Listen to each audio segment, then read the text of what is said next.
अस्सलामुअलैकुम। मेरा नाम नवाज़ मसीह है और मैं बाबड़ा स्टीम पावर कॉलोनी में रहना।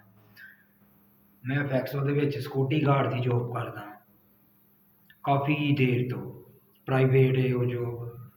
ਉਹਦਾ ਜਿਹੜਾ ਡਿਪਟੀ ਡਾਇਰੈਕਟਰ ਹੈ ਉਹ ਕਾਸ਼ਫ ਬਸ਼ੀਰ ਹੈ। ਉਹਨੇ ਮੇਰੀ ਡਿਊਟੀ ਸਿਕਿਉਰਟੀ ਤੋਂ ਹਟਾ ਕੇ ਤੇ ਆਪਣੇ ਘਰ ਡਿਊਟੀ ਲਾਈ। ਕਿੰਨੇ ਸਾਲ ਤੋਂ? 5 ਸਾਲ ਤੋਂ ਮੈਂ ਡਿਊਟੀ ਕਰ ਰਿਹਾ ਸਾਂ ਤੇ ਉਹ ਆਪਣੇ ਘਰ ਦੇ ਕੰਮ ਕਰਵਾਉਂਦਾ ਸੀ। ਵਾਸ਼ਰੂਮ ਧਵਾ, ਇਹ ਕਰ, ਉਹ ਕਰ, ਝਾੜੂ ਫੇਰ, ਬੂਟ ਸਾਫ਼ ਕਰ, ਇਹ ਕਰ, ਮਾਲੀਆਂ ਦਾ ਕੰਮ ਕਰ, ਸਾਰਾ ਕੁਛ ਉਹਦੇ ਘਰ ਦਾ ਮੈਂ ਕੰਮ ਕਰਦਾ।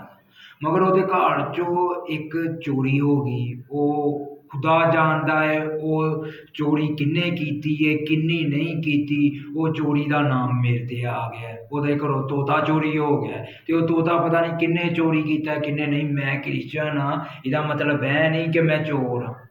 ਫਿਰ ਇੱਕ ਦਫਾ ਉਹਨਾਂ ਦੇ ਘਰੋਂ ਅੰਬ ਚੋਰੀ ਹੋਏ ਸੀ ਪਿਛਲੇ ਅਤੇ ਉਹ ਅੰਬ ਦਾ ਜਿਹੜੀ ਉਹ ਨੌਕਰਾਣੀ ਲੈ ਕੇ ਚਲੇ ਗਈ ਅਤੇ ਅਗਲੇ ਦਿਨ ਫਿਰ ਮੈਨੂੰ ਇਨਸਾਫ ਮੇਰੇ ਖੁਦਾ ਨੇ ਦਿੱਤਾ ਅਤੇ ਉਹ ਅੰਬਾਂ ਦਾ ਇਲਜ਼ਾਮ ਵੀ ਮੇਰੇ 'ਤੇ ਆ ਰਿਹਾ ਸੀ। ਉਹ ਫਿਰ ਵੀ ਉਹ ਖੁਦਾ ਮੇਰੇ ਇਨਸਾਫ ਦਿੱਤਾ ਅਤੇ ਉਹ ਮੈਂ ਰਿਹਾਈ ਹੋ ਗਈ ਮੇਰੀ।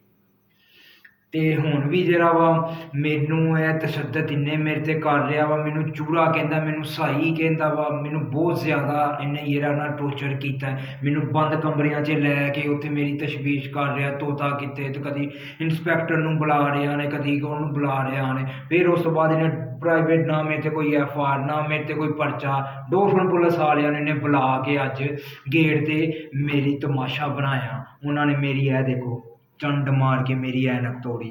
ਪੁਲਿਸ ਵਾਲੇ ਨੇ ਮੇਰੇ ਥੱਪੜ ਮੇਰੇ ਮਾਰੇ ਇੱਥੇ। ਫਿਰ ਉਹਨੇ ਇੱਥੇ ਡੱਬ ਮਾਰੇ ਮੇਰੇ, ਬਹੁਤ ਜ਼ਿਆਦਾ ਉਹਨੇ ਮੈਨੂੰ ਮਾਰਿਆ ਡੋਰਫਨ ਪੁਲਿਸ ਵਾਲਿਆਂ ਨੇ ਕਿ ਤੋਤਾ ਦੱਸ ਕਿੱਥੇ। ਮੈਂ ਕਿਹਾ ਮੈਨੂੰ ਜਿੱਥੇ ਮਰਜ਼ੀ ਲੈ ਜਾਓ, ਭਾਵੇਂ ਜੇਲ੍ਹ 'ਚ ਲੈ ਜਾਓ, ਮੈਨੂੰ ਤੋਤੇ ਦਾ ਪਤਾ ਹੀ ਨਹੀਂ ਜਦੋਂ। ਅਤੇ ਮੈਂ ਕਿੱਥੇ ਤੁਹਾਨੂੰ ਦੱਸਾਂ ਕਿਉਂ ਮੈਂ ਸੱਚਾ ਹਾਂ।